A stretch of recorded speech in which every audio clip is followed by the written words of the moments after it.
As mudanças não acontecem nem por decreto nem por magia, acontecem com prática continuada.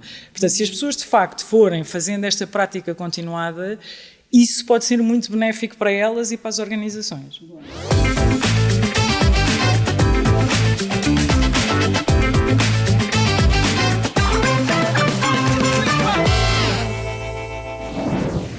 A nossa convidada de hoje é uma líder que inspira qualquer pessoa que se cruze no seu caminho. Depois do curso de gestão na Católica, começou a trabalhar no marketing da Unilever, foi VP International Business na Galo Worldwide, onde tinha equipas no Brasil e na China, foi diretora-geral da JMD e, mais recentemente, CEO da Fundação Francisco Manuel dos Santos. Acaba de iniciar um novo desafio como presidente executiva e board member do Oceanário e da Fundação Oceano Azul. É mãe da Matilde e do Mateus e é uma viajante inveterada porque acredita que ver outras realidades a ajudam a desenvolver a gratidão. E é crente e praticante da arte das boas perguntas. Connosco, no Story Break, Helena Bente. Obrigada, Helena. Bem-vinda. Que felicidade ter-te aqui. Ai, que bom, eu também. Muito feliz de vos rever. Olá, Helena. É mesmo uma felicidade. Tu és aquela pessoa com quem nós já trabalhamos e que desde logo tivemos a ideia de fazer este podcast. Epá, a Helena é a pessoa ideal para estar aqui. Portanto, mesmo do fundo do coração, muito obrigado. E tu acabaste de iniciar um novo desafio e será que esse é o teu nome do meio? Helena Desafio Bento? Será? Tem sido um bocado. Eu sou movida à aprendizagem e, portanto, não tenho a carreira típica que muita gente tem em Portugal, que é uma carreira vertical de se tornar especialista numa determinada área. E não tenho porque não quis isso. Eu gosto de aprender e gosto de entrar em desafios completamente fora da minha área de conforto. Porque acho que se tivermos boa capacidade de fazer perguntas, se percebermos que a liderança tem muito a ver com servir os outros, nós não precisamos ser especialistas num negócio onde entramos para conseguir entender. Não é? Exatamente, não é numa indústria. Precisamos de saber falar com as pessoas, porque elas sabem muito bem do negócio, elas contam-nos tudo o que nós precisamos de saber e com isso eu sinto que consigo continuar a aprender. E isso é de facto aquilo que me move, não só na carreira, mas na vida. Boa. Essa é também um bocadinho a minha pergunta, ou seja, tu estás a dizer que és movida pelas aprendizagens, pode-se dizer que és uma pessoa de missões, certo? Ou seja, tu estás ali com um objetivo, agarras aquele objetivo, tu tens noção qual é que foi a tua maior missão ou ela ainda está para vir? Eu acho que provavelmente ela ainda está para vir. Acho que houve o tempo que eu trabalhei na Galo, pela altura em que isso foi na minha vida e pelo facto de ter sido exposta a muitas realidades internacionais diferentes, teve um impacto muito grande naquilo que eu sou hoje. Eu tinha equipas diretas no Brasil e na China, mas eu trabalhava em mercados no mundo inteiro, eu era responsável por tudo o que não era Portugal. Portanto, viajei muito, durante 11 anos, uma semana por mês eu não estava em Portugal. Quando comecei esse desafio tinha acabado de ser mãe do meu segundo filho. Isso. Okay. Portanto, tinha um bebê em casa e o Mateus e a Matilde tinham cerca de 3 anos.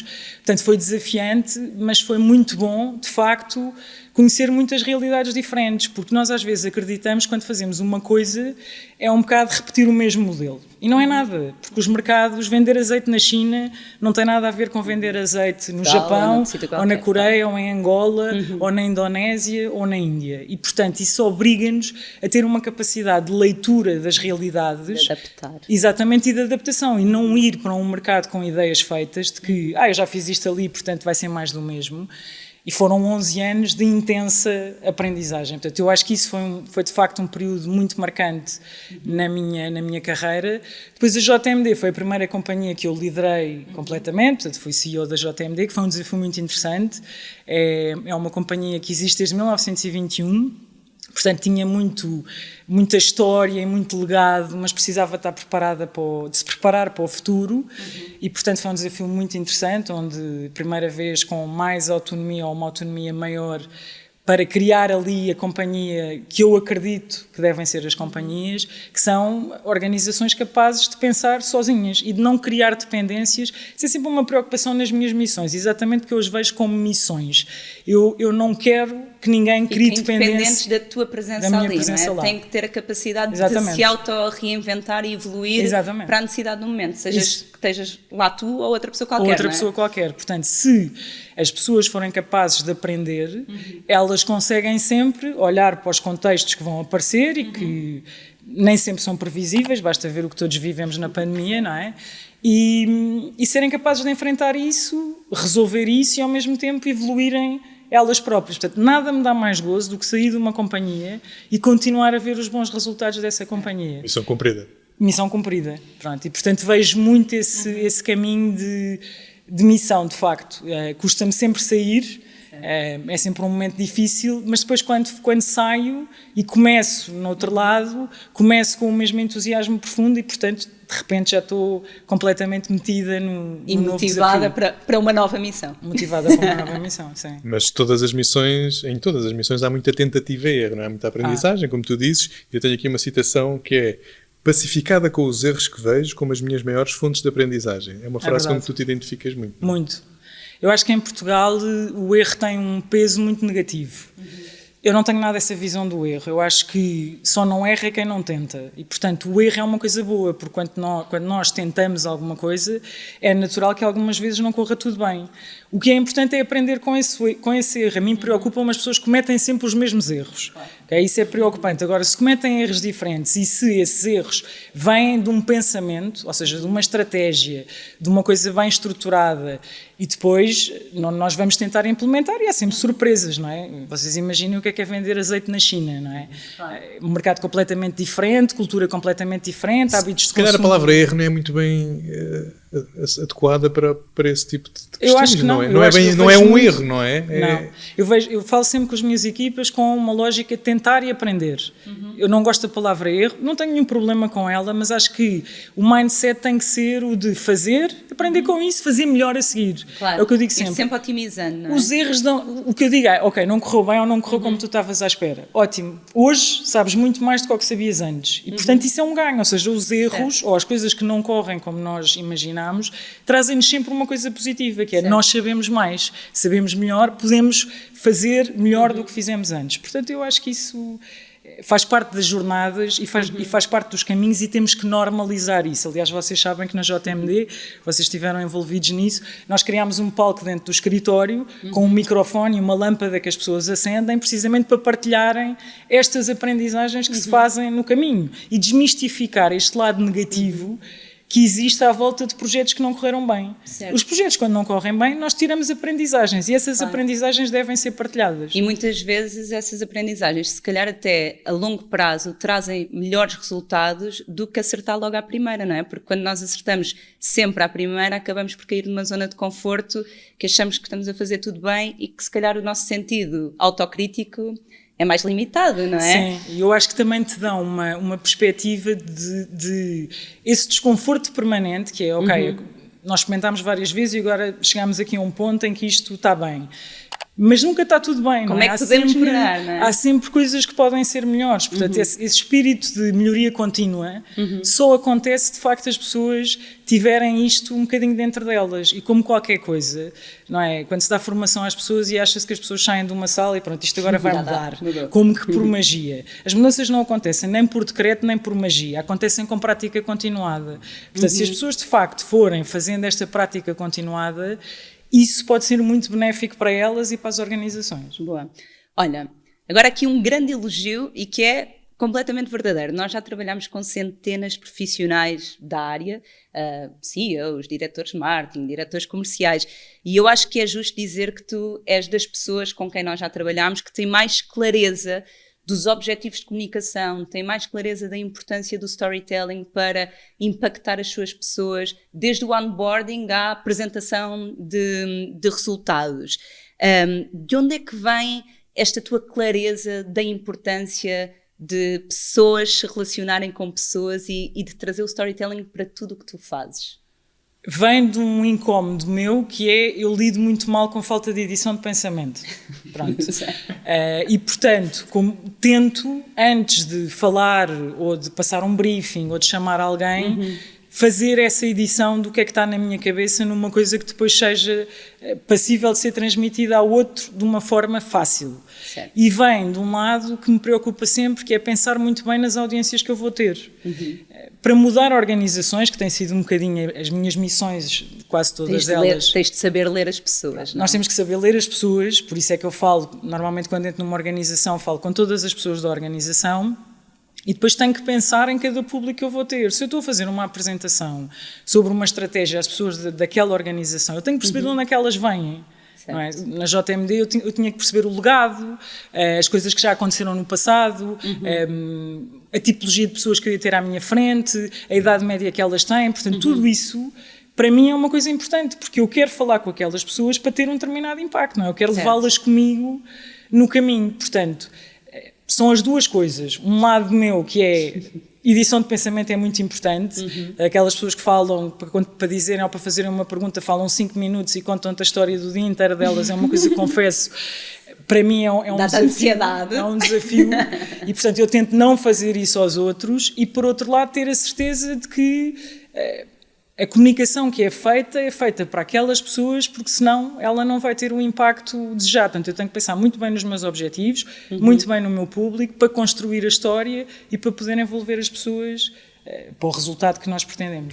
Podemos contratar a Helena para Não era? Se eu vir, é difícil, porque a Helena é CEO de tantos sítios.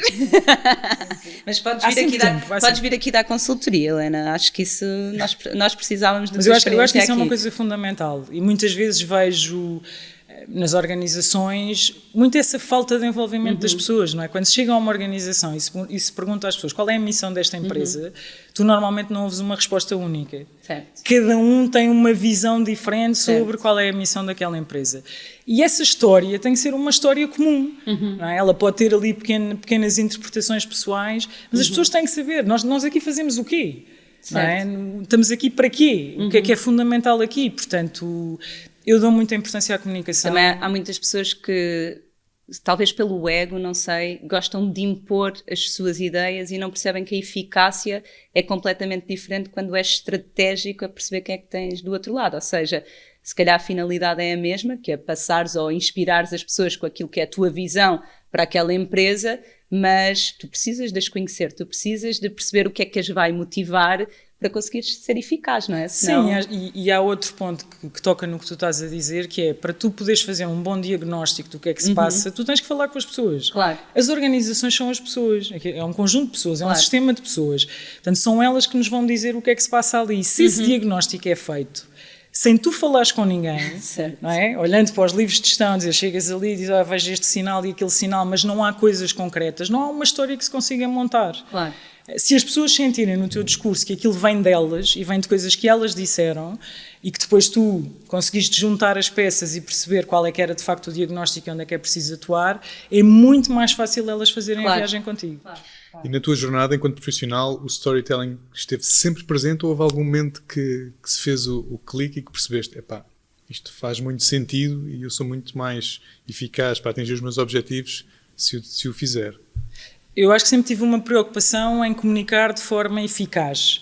Obviamente que se me perguntares há 20 anos atrás fazias isso com o método que fazes hoje ou tão bem como fazes hoje, não, claramente que não. Mas sempre houve uma grande preocupação com isso, não é? Com ter clareza nas coisas, no meu pensamento, e às vezes vêm-nos muitas coisas à cabeça e nós não podemos agarrar nisso e despejar em alguém. Eu acho que isso acontece muito com as agências e vocês devem ter muitos clientes assim, não é? Que não fazem essa edição de pensamento, chegam aqui, despejam um balde, exato, e depois esperam que vocês façam magia, não é? Isso não acontece. Portanto, eu acho que fui cada vez sendo mais exigente comigo própria e tentando ser o mais concreta possível naquilo que eu quero, nas mensagens que são importantes passar. Isso é outra coisa. Eu acho que às vezes os clientes tentam dizer já quase, eu quero o slide assim, com esta coisa. Certo. Não, as mensagens que eu quero passar são estas. Isto tem que ficar claro. Certo. E depois deixar com vocês, que sabem fazer isso melhor do que nós, como é que isso pode ficar bonito, interessante, etc. Estratégico, mas cada um fazer a parte. Achas que há alguma dificuldade no mercado em delegar? Ou seja, achas que as pessoas estão muito focadas no seu umbigo e têm dificuldade de confiar no trabalho dos outros? Porque isso que tu estás a dizer implica confiança, não é? Ou seja, no caso de uma apresentação, tu confiares em nós que nós vamos acrescentar valor, ainda que haja espaço para depois dizeres, olha, preferia que fosse assim, ou acho que não está o mais eficaz possível. Mas isso que estás a dizer bate na mousse nas duas agências que nós temos. As pessoas vêm com uma ideia pré-concebida e cortam o espaço para a criatividade, para a estratégia. Isso é comum no mercado? Eu acho que sim. Eu outro dia fiquei chocada, eu já não estou muito envolvida na comunicação, como já tive no início da minha carreira, com agências, etc. Alguém me dizia, mas agora os clientes não fazem briefs. Como os clientes não fazem briefs? Não, é por WhatsApp ou uma coisa qualquer. Eu acho que para mim isto é absolutamente inconcebível, porque depois como é que tu avalias, seja o que for, que te é apresentado, se não é claro, se não é claro o que é que tu estás a pedir. Mas acho que isto também é uma coisa dos dois lados. Como é que uma agência aceita não ter um brief? Claro. Não é? Portanto, isso faz muita confusão. Como é que as coisas são de um lado e do outro, não é? Claro. Portanto, porque senão vamos chegar aqui a um ponto em que só vamos ter clientes medíocres e agências medíocres, não é? Claro. O mercado vai... Fica tudo muito Fica tudo muito... não é? Está bem que os meios mudaram e agora não se fazem tantos anúncios de televisão e trabalha-se mais no digital, mas isso não quer dizer que um brief digital não precisa de ser uma coisa tão ou mais estruturada do que era um brief com um anúncio que custava 300 mil euros a produzir. Precisa de estratégia também para ser eficaz, não é? Exatamente. Sabes dizer-nos qual é que foi a história que mais gostaste de contar? Ou de alguma história que te tenha marcado? Eu gostei muito de contar a história na JMD, quando cheguei, porque era uma empresa que tinha bons resultados e, portanto, depois de fazer o diagnóstico, eu senti que era preciso ali fazer uma grande transformação na cultura, nos ways of working, na forma como tudo aquilo funcionava para preparar a organização para o futuro, mas é muito difícil levar as pessoas contigo quando elas dizem, mas os resultados estão bons, o que é que nós temos que mudar? Portanto, a história tem que ser muito bem contada. Claro. E as pessoas têm que perceber as razões e têm que perceber what took us here won't take us there. E, portanto, sim, até agora funcionou, mas por que razão é que é preciso mudar? E eu acho que os 4 anos que eu lá tive foram sempre anos de construir essa história. Não é? Foram primeiro clarificar qual é a missão, o que é que nós somos enquanto organização, perceber nós somos uma empresa de parcerias, não somos uma empresa de transações, a transação é uma consequência disso, portanto há todo um lado humano e de relação que tem que se perceber. Portanto foi muito uma história que foi sendo construída, que me deu especial gozo construir e foste vendo essa evolução também nas equipas. E isso também é muito bom, não é? Quando nós vemos as pessoas evoluir, aumentarem a responsabilização delas, serem mais produtivas, mais eficientes, isso é maravilhoso. Portanto, eu acho, para mim, esse é muito aquilo que eu procuro nas organizações, é liderá-las para que elas fiquem melhores quando eu saí de lá do quando eu entrei e, sobretudo, preparadas para fazer esse caminho, independentemente de quem venha ficar à frente da organização. Claro. Olha, e nós temos falado aqui muito de estratégia, da tua clareza de pensamento, de passar as mensagens de forma eficaz, seja para uma agência, para a equipa, seja para quem for. É inevitável dizer que tu comunicas muito bem, ou seja, provavelmente isso é uma competência que já nasceu contigo também, esta facilidade de te expressares, mas quando tu vais fazer assim uma apresentação para um board ou para a equipa, de temas mais sensíveis, isso tira-te o sono? Qual é que é? Fazes alguma preparação mais de, sei lá, vais treinar ao espelho, estás no carro a pensar naquele discurso, como é que tu te preparas para um momento onde tu tens que chegar à frente e dar ali o corpo às balas? Já não me preparo ao espelho, mas já fiz isso muito antes. O meu foco hoje, sobretudo, é no conteúdo. Certo. Não é? E é perceber e estar sempre até... Antes da apresentação começar, há coisas que eu sou capaz de alterar mesmo antes de começar. Certo. Porque é passar a apresentação toda e pensar, os pontos da história estão todos a fazer sentido, a narrativa está bem construída, há alguma coisa que falta aqui. Portanto, o meu foco hoje em dia é muito mais no conteúdo do que propriamente na forma. Já foi muito mais nas duas coisas, mas é sobretudo ter a certeza... Ou seja, hoje já te sentes confiante para te expressares à frente de várias pessoas. Isso já não te dá ansiedade? Não. Boa. Então é toda a parte do discurso. Mas são muitos anos de estrada. Claro, e eu imagino que pelas funções que tu já desempenhaste que tenhas que ter estado em frente a audiências várias vezes, não é? Sim, mas acho que é evidente que as pessoas... Há muita gente que diz, eu não tenho jeito para falar em público. É uma competência como outra qualquer. Claro, Trabalha-se, desenvolve-se e consegue-se. Agora, muitas vezes o que não há é... aliás, é o que eu costumo dizer às pessoas. As pessoas que são mais inseguras são aquelas que precisam do dobro de preparação. Claro. Aquilo que dá a segurança é a preparação. Portanto, eu sou muito...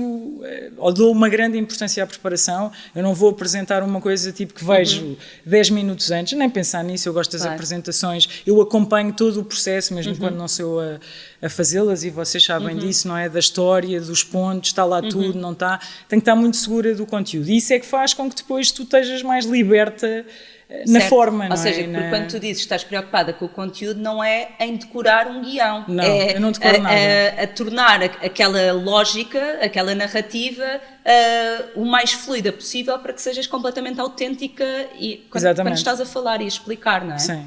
Okay. Eu acho que a autenticidade é uma coisa importante também, porque isso sente-se logo, não é? As pessoas veem. Portanto, eu não decoro quer no conteúdo, quer na performance, não é? Isso. Mas há friozinho na barriga ou não há friozinho na barriga? É assim, se estiver num auditório, como já me aconteceu com centenas de pessoas, aquele momento de entrada é sempre... Sentes ali uma coisa, não é? Aquele respiro, assim. Aquele respiro mais fundo. Eu sacudo assim um bocado os braços e a cabeça, deixo a energia sair e vamos, porque aí é um bocado aquela coisa de, não, eu estou preparada, eu construí isto. A mim faz muita confusão que haja pessoas que têm outras pessoas dentro das equipas que lhes fazem as apresentações todas, sei lá, uma apresentação de resultados, quem a prepara é o diretor financeiro, é ele que a apresenta, eu não vou apresentar aquilo. Não é? Obviamente, eu faço as mensagens final, mas acho que é mais do que justo, até porque isso cria naquelas pessoas a responsabilidade. Nós treinamos-los a saber fazer aquilo, a saber contar as histórias. Portanto, numa primeira fase eu ajudo a montar a coisa, a estruturar, a pensar, sobretudo a fazer perguntas. As pessoas não sabem. A fazer perguntas. Ensinar a fazer perguntas. Sei lá, muitas vezes quando apresentamos resultados falamos em termos que eu faço apresentações de resultados a todas as pessoas que trabalham numa organização. Todas. Desde o recepcionista até à direção, está toda a gente presente. E, portanto, se falamos em termos que são técnicos, nós temos que explicar às pessoas o que é que aquilo quer dizer. Porque senão elas vão estar ali sentadas a ouvir os resultados, mas saem dali com o mesmo que entraram. Não é? E o objetivo é toda a gente perceber o negócio em que nós estamos. Porque essa noção de negócio é que é relevante ser partilhada. Sim, deixa-me só fazer... João, eu sei que é a tua vez, deixa-me só fazer uma pergunta que é, achas que é mais difícil ter uma conversa 1 para 1 sensível ou é mais difícil ir para um palco ter essa mesma conversa para um grupo? O que é que te intimida mais, 1 para 1 ou uma audiência cheia de pessoas? Eu acho que talvez a audiência. Eu não me intimido muito com conversas 1 para 1 porque eu acho que sou uma pessoa muito frontal. Quem trabalha comigo sabe isso. O ser frontal não quer dizer que seja pouco sensível, mas os one-to-ones fazem parte também da evolução das pessoas. Aliás, isso é uma coisa que eu faço com todas as minhas equipas. São reuniões de acompanhamento regulares, uma base mensal em que basicamente eu ajudo as pessoas a perceber, então quais é que foram os desafios que tu tiveste agora? Como é que nós vamos construir isso? E mesmo quando, e já me aconteceu ter que fazer isso, que é mandar pessoas embora. Acontece porque as pessoas só mudam se quiserem, nós podemos ajudar, tornar consciente que é preciso fazer uma mudança, acompanhar, mas no limite a pessoa pode dizer, eu não quero fazer este caminho, e está no seu direito. E esses casos têm que ser resolvidos, não é? Que é uma coisa que ninguém adora fazer. Mas mesmo nessas circunstâncias, eu preparo muito bem essa conversa e a razão pela qual isso acontece, e falo até hoje com todas as pessoas que eu tive que resolver. Elas ficaram minhas amigas e, portanto, mantenho contacto com a larga maioria delas, algumas fora de Portugal. Distanciar a parte mais profissional da parte humana, digamos assim. Porque tem que ser factual, não é? Muitas vezes essas conversas não funcionam porque são muito opinativas, não é a minha opinião que é relevante.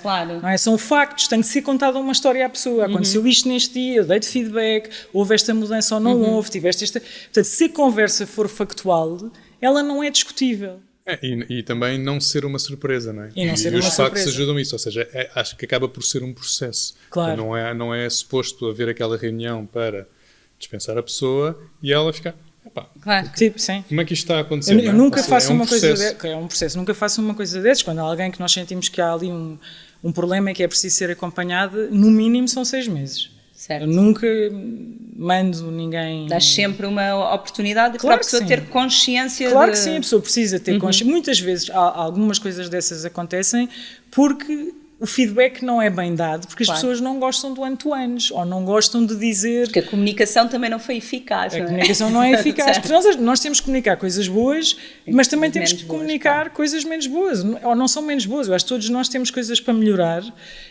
Acho que a comunicação não deve ser só focada nisso. Eu gosto muito, quando trabalho com as minhas equipas, de identificar competências que podem ser postas ao serviço da organização.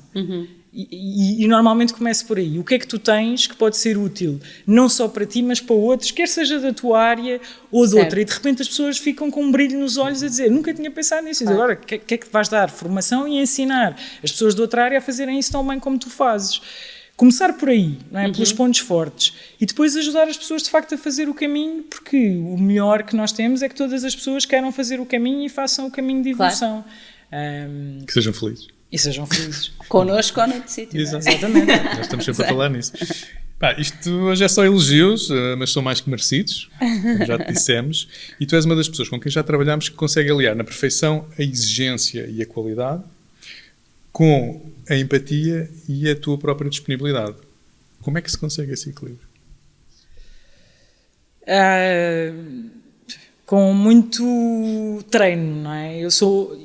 Eu nem sempre fui, ou seja, esse equilíbrio nem sempre foi existiu. assim. Ok, fala-nos nisso. Nem sempre foi assim. Eu sou uma pessoa muito direta e às vezes direta demais para quem não está habituada Ou para determinados perfis. ou para não é? determinados perfis. Pronto, e essa sensibilidade tem que existir, não é? Claro. E eu acho que só estou a contar factos, ou só estou a dizer alguma coisa, portanto, para mim aquilo não tem nenhuma importância, mas eu percebo o impacto que isso tem nos outros. Portanto, essa questão de, sem perder a autenticidade, não é? Eu nunca vou ser uma pessoa de rodeios, nem nunca vou ser uma pessoa que vou estar ali meia hora até dizer o que tem que ser dito, ok? Portanto, sim, eu acho que há essa assertividade, mas há a sensibilidade, não é? Eu penso sempre que, quando tenho uma pessoa à minha frente, eu podia estar naquele lugar. Claro. Seja que lugar for, ou já estive naquele lugar, ou posso vir a estar naquele lugar, portanto eu penso sempre, se eu estivesse ali, eu gostava de ser tratada desta forma. E portanto, aquilo que eu tento fazer com os outros é exatamente aquilo que eu gostava que fizessem comigo. É um balanço difícil, porque o meu perfil é muito Direto. É muito direto, e foi engraçado, por exemplo, quando eu cheguei à Fundação, e às vezes tínhamos reuniões e reuniões inflamadas, em que discutíamos, inflamadas no bom sentido, não é? De confrontar ideias e fazer coisas melhor, e depois, eles conheciam-me há pouco tempo, e depois um dia houve uma pessoa que me disse: mas tu, pronto, entusiasmas-te, e às vezes as coisas são, a gente discute as coisas e tal, mas depois chegas aqui fora e está tudo bem. Eu disse sim. É só Mas essa intensidade tu usas para uma discussão mais assertiva, mas também para um momento de felicidade, não é? Claro. Pelo menos daquilo que eu conheço, ou seja, é uma intensidade característica do perfil como um todo, não é só uma Certo. intensidade agressiva ou no negativo, não, Não, é? e as pessoas, eu acho que em Portugal, quando se fala em confronto, as pessoas veem muito isso como uma coisa pessoal. Confrontar Certo. ideias é pôr uma ideia versus outra em cima Claro. da mesa, e todas as ideias são válidas. Portanto, nós, quando estamos a discutir coisas de trabalho, não estamos a discutir pessoas. Claro. Era tudo muito mais fácil se as pessoas conseguissem de facto fazer essa diferença, que é isto é sobre trabalho, não é sobre ti. Certo. Okay? Portanto, eu não tenho nada contra ti, portanto estamos aqui a construir uma coisa. Às vezes as pessoas ficam... E eu quando ouvi isto pensei, Ansiosas. se calhar tem que ser menos, tem que ser menos. Eu também vou tentando equalizar a forma como eu estou com as equipas, com estes feedbacks que para mim são muito importantes para eu perceber, posso acelerar ou é preciso ter aqui Eu acho que é uma algum coisa cuidado. também muito cultural, não é? Acho que aqui em Portugal, se compararmos com a Alemanha ou o norte da Europa, sou Ninguém tem frontal, rodeios, claro. pronto, não há ali emoção, não é? É factos também, como estavas a dizer há pouco, não há tanto essa questão. É verdade, uma das coisas, por exemplo, em Portugal me faz imensa confusão é que se marcam reuniões para tudo. Tudo serve para ter uma reunião. E para mim as reuniões só servem para uma coisa, que é tomar decisões, mais nada. Certo. Portanto, não há reuniões para pôr as pessoas a par de um assunto. Manda-se um pre-reading, há uma minuta na rede que as pessoas podem ler. Portanto, eu protejo muito bem o meu tempo, porque tenho que enquadrar muitas coisas no meu dia-a-dia e tento ensinar e treinar as minhas equipas para isso também, não é? para sermos mais eficazes nos momentos em que temos que estar juntos, em respeito do tempo de todos, e porque a vida é só uma, não há esta coisa de vida pessoal e vida profissional. Eu outro dia ouvi uma coisa muito gira num podcast e pensei, pronto, há mais uma pessoa no mundo como eu, que é, eu odeio to-do list. Nunca faço to-do list. Tudo o que eu tenho que fazer está na minha agenda. Certo. E é exatamente isso. A to-do list não faz nada acontecer. Agora, se eu reservar espaço na minha agenda para fazer um memo, ou preparar uma apresentação, ou pensar sobre a estrutura de uma apresentação que eu tenho que fazer, então isso vai acontecer. Portanto, é o que eu costumo dizer, não está na minha agenda, não acontece. Portanto, é reservar tempo. Seja pessoal ou profissional. Tudo. Eu tenho uma agenda única que tem todas as Física coisas ou da minha vida. Digital, em que tenho todas as minhas equipas partilham, tenho a agenda partilhada para elas saberem onde podem encaixar as coisas, mas para mim as coisas acontecem se elas de facto estiverem na minha agenda. Claro. Porque senão... Não Uma acontece. to-do list é só uma coisa comprida, cada vez que as pessoas olham para lá pensam, ui, tenho estas coisas todas para fazer, portanto, vão adiante, não é? Certo. Olha, que características é que tu achas que um líder deve ter para conseguir inspirar outras pessoas? Ou seja, para não ser autoritário, mas sim levar as pessoas pelo exemplo, pela uma liderança positiva. Que características é que são essas? Eu acho que a empatia é fundamental, não é? Ser capaz de se pôr nos sapatos das pessoas e de entender aquilo que elas lhe estão a dizer. É por causa deste esse exemplo de eu faço apresentação de resultados para o recepcionista e para o board. Porque todos fazem parte de uma organização. Nem todas as pessoas têm esse mindset, não é? Eu acho que acho que é fundamental isso. É fundamental as pessoas perceberem, quanto a mim, não é? Outra das características é a proximidade com as pessoas. E a proximidade passa por investir tempo ou começar a conhecer uma organização por falar com as pessoas. Não é por ser... Nós não temos que ser todos amigos e, como eu costumo dizer, as empresas não servem para amar as pessoas. Elas têm que procurar isso fora dali. Fora das organizações. Mas não. Mas acho que é muito importante eles sentirem essa abertura. Eu acho que isso é das coisas que tem mais impacto. Por isso é que eu repito isso nas organizações onde vou. Quando eu chego e marco one-to-ones e digo às pessoas, eu vou falar com cada um de vocês, não vou conseguir fazer isso num mês só, mas vou falar. Por exemplo, agora neste novo desafio comecei a falar com as pessoas, falei com 12 logo nos 2 primeiros dias em que lá tive, e depois disso vou marcando e eles já estavam a perguntar, então quando é que são os próximos? Claro.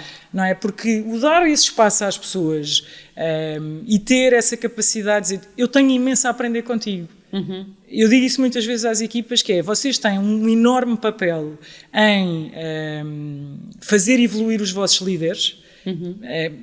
Quando vocês pensam ou se queixam de A ou B ou C, pensem que se vocês derem feedback sobre isso, vocês podem ajudar. Pode melhorar, a pessoa pode melhorar. É importante a questão da empatia, de uma abertura honesta e verdadeira.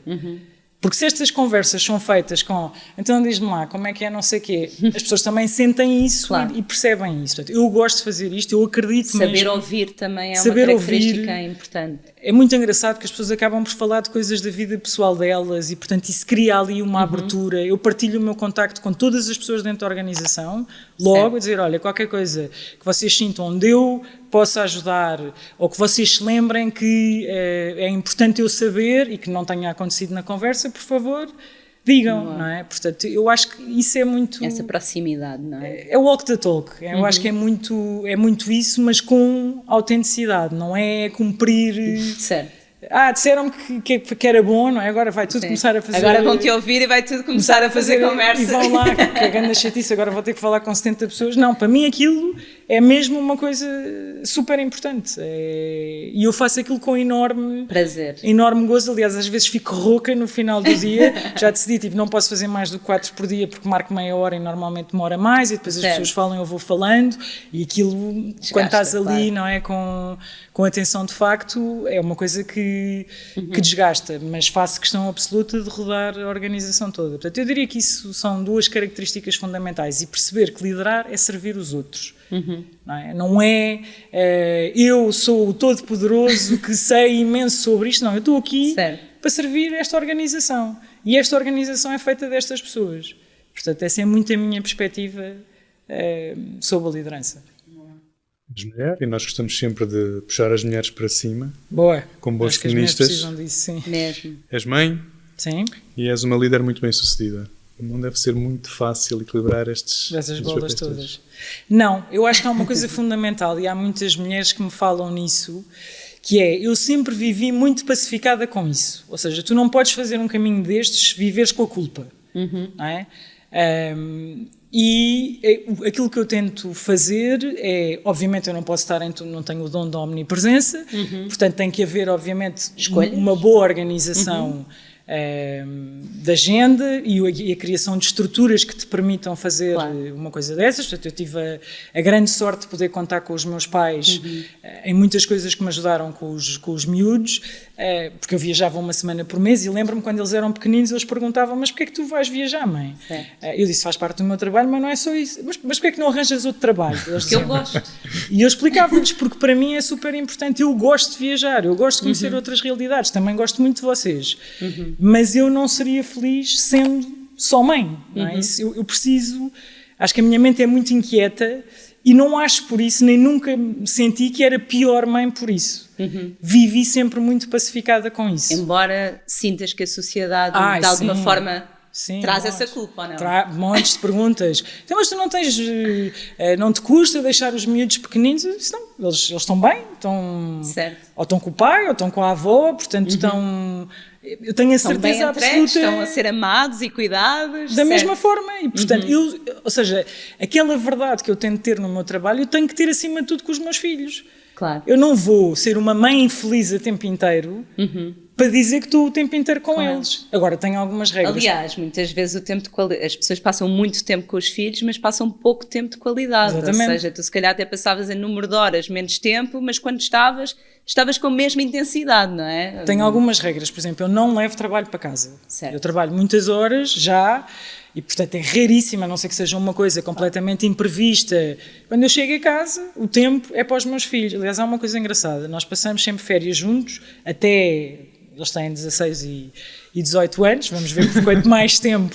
Mas é engraçado que uma das semanas que nós passamos juntos no mesmo sítio, eu digo-lhes, mas porquê é que vocês não trazem amigos? E eles dizem, não mãe, isto é a nossa semana de férias. Eles gostam, não é? E eu fico super feliz que eles digam isso. Assim, é um tempo que nós temos a três e nós queremos esse tempo sendo nosso. Certo. Portanto, isso faz-te pensar, se calhar não fiz tudo mal, não é? Portanto... E, na verdade, tu estás a ser o melhor exemplo possível para os teus filhos também perceberem que é possível ser feliz a trabalhar, que é possível gostar daquilo que se faz, porque muitas vezes as pessoas nem se apercebem que estão a dar um péssimo exemplo, de estarem sempre a queixar do trabalho, depois...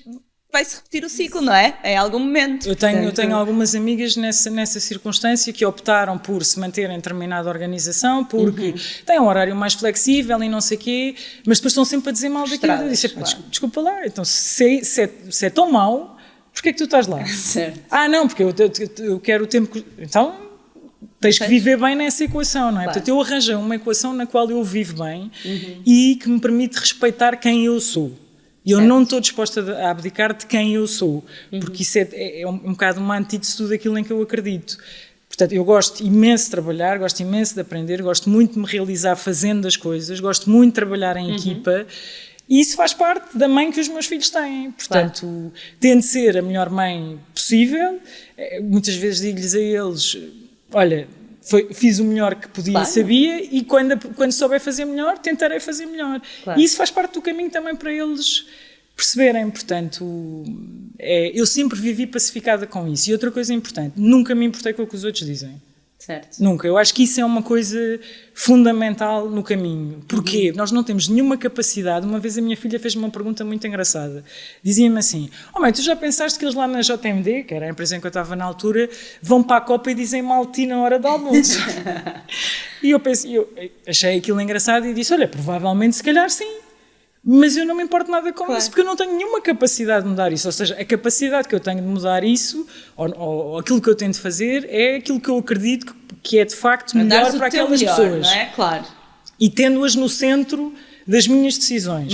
O que elas dizem? Eu não tenho qualquer capacidade de controlar isso. Então eu não vou gastar a minha energia a pensar se as pessoas vão falar mal de mim na copa na hora do almoço, não é? Mas são as coisas que passam na cabeça das pessoas. Portanto, eu acho que essas duas coisas são fundamentais.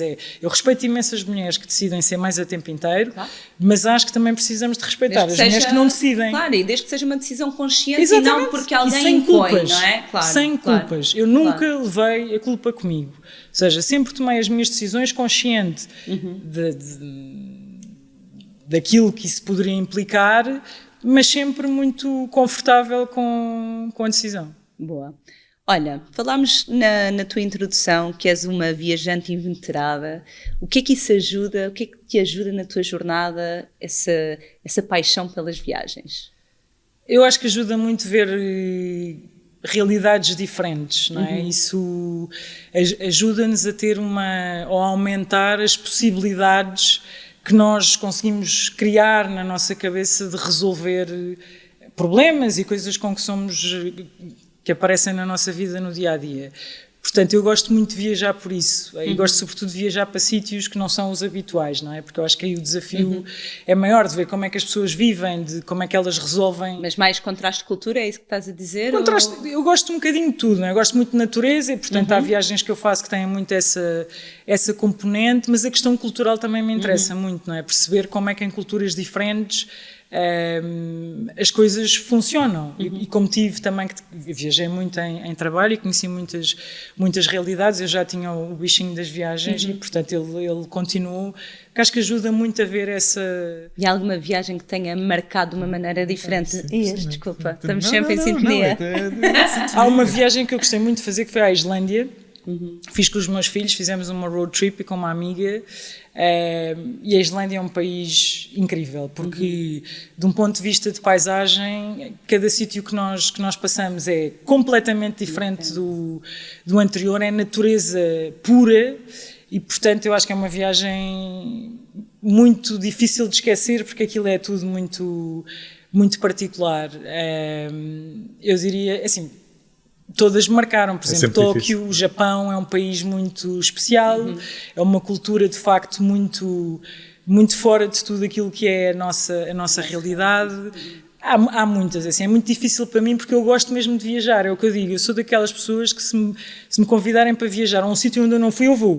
Certo. Eu vou, pode ser o sítio mais recôndito no mundo, quer dizer, tentando evitar os que estão em guerra, com alguns... Eu fui várias vezes a Caracas, na Venezuela, e é outro sítio inesquecível, porque eu lembro-me de aterrar em Caracas à noite e aquilo fica num vale e parece um presépio com as luzinhas acendidas e depois tem todas as características que se viviam na Venezuela, não é? Entre as vezes gente armada, que é uma coisa que eu não gosto muito nas ruas, mas perceber como é que aquelas pessoas vivem ali, o nível de resiliência que elas têm para todo aquele turbilhão político que se vive naquele país é incrível, não é? Portanto, eu acho que há sempre muito a aprender quando se viaja. Abre o mundo.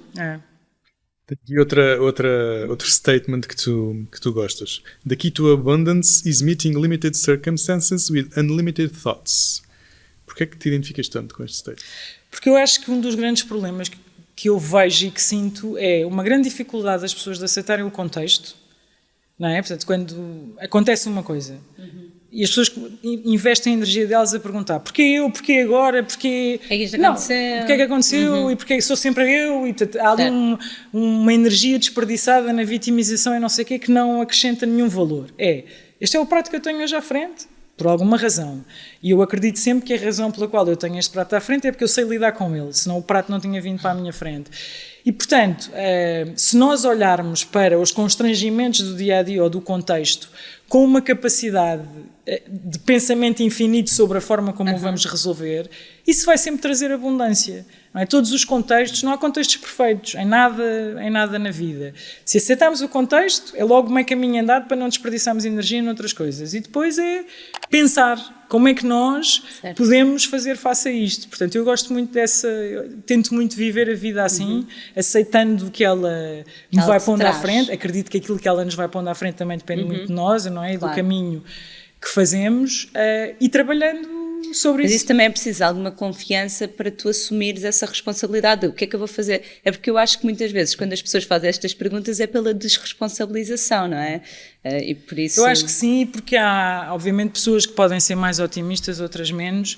Eu vivo muito o momento de hoje e o presente. O passado já acabou, portanto não posso fazer nada sobre Olhar isso. para a frente. O futuro, não sei o que é que vai ser, portanto, é não... Depois as pessoas entram ali muito em pensamentos de mas se eu fizer isto vai acontecer A, ou vai Certo. acontecer B, ou vai acontecer C, portanto isso imobiliza qualquer capacidade de ação. Portanto, perante isto, quais são as hipóteses que eu tenho de agir? Pensar sobre essas hipóteses, seguir um caminho. Voltamos à tentativa, não é? Seguir um caminho. Aprender com ele e andar para a frente, porque senão... Eu acho que, mesmo quando não se toma uma decisão, isso é uma decisão. Claro. Okay?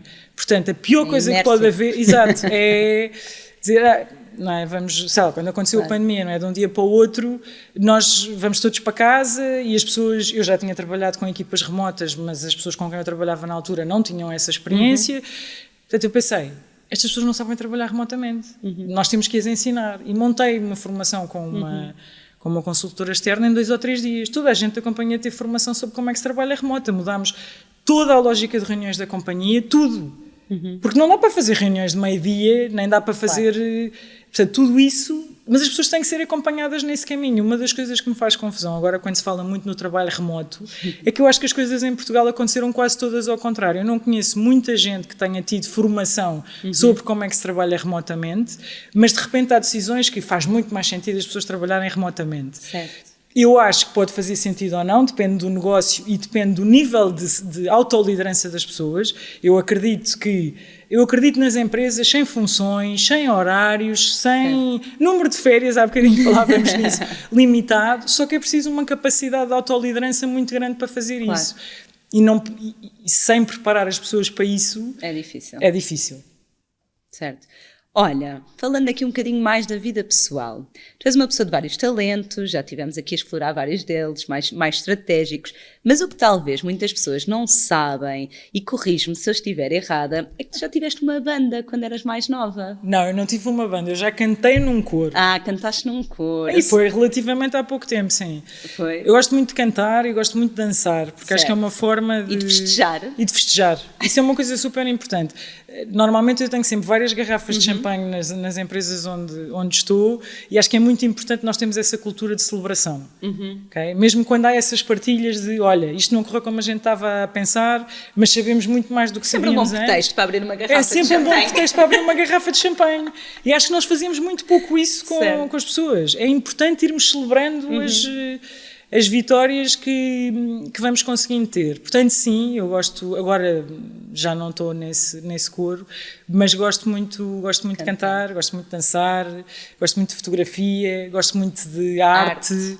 Era onde eu ia entrar. Aliás, eu agora mudei de gabinete, os meus gabinetes têm sempre vários quadros nas paredes, eu não consigo estar numa sala branca, é uma coisa que me faz alguma confusão. E as pessoas, quando eu saí, entravam e diziam, faz-me tanta confusão entrar ali, aquilo está tudo branco. Não é? Mas isso é um bocadinho... Eu acho que isso também faz parte da autenticidade, que eu preciso estar num espaço que eu sinta que é meu, não é?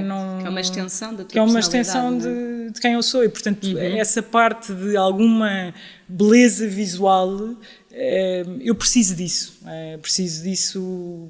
para estar no meu melhor, para estar em harmonia, exatamente. Olha, estamos quase a terminar.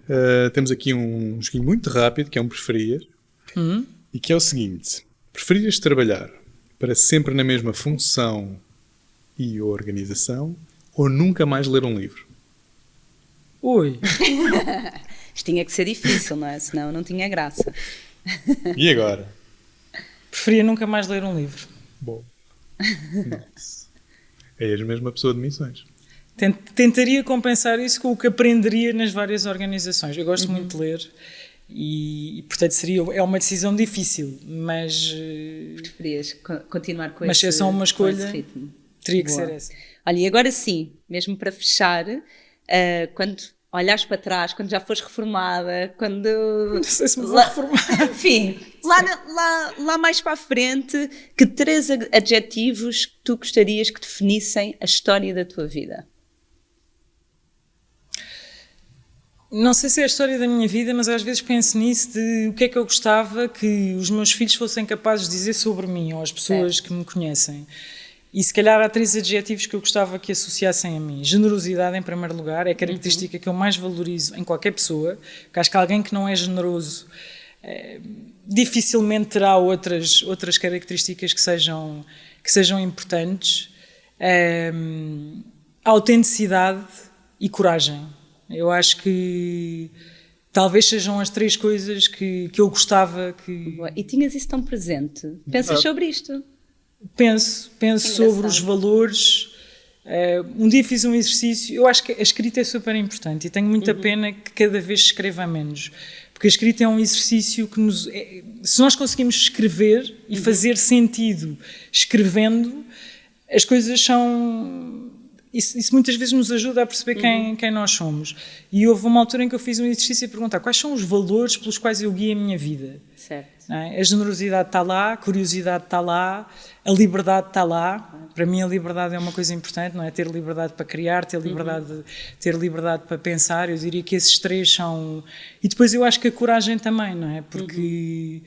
Quando nós vamos para uma coisa que não conhecemos, e por isso é que... algum desconforto. É preciso ter coragem, não é? Nós não sabemos tudo o que vamos encontrar, mas quando começamos a perceber que, ok, eu não sei nada do que é que vou encontrar, mas eu acho que consigo fazer perguntas, sou empática com as pessoas, portanto, com estes 2 ingredientes eu consigo começar a fazer o caminho. E é muito por aí. Sim, mas eu às vezes paro para analisar a minha vida e para questionar algumas coisas e para... Tens essa autoconsciência, ótimo. Tentar ser ou fazer melhor. Boa. Obrigada, Helena. Muito obrigado a vocês. Foi um prazer enorme estar aqui. Obrigado. É fácil, não é? Uma conversa super natural. E passou a correr. Obrigado. Obrigada.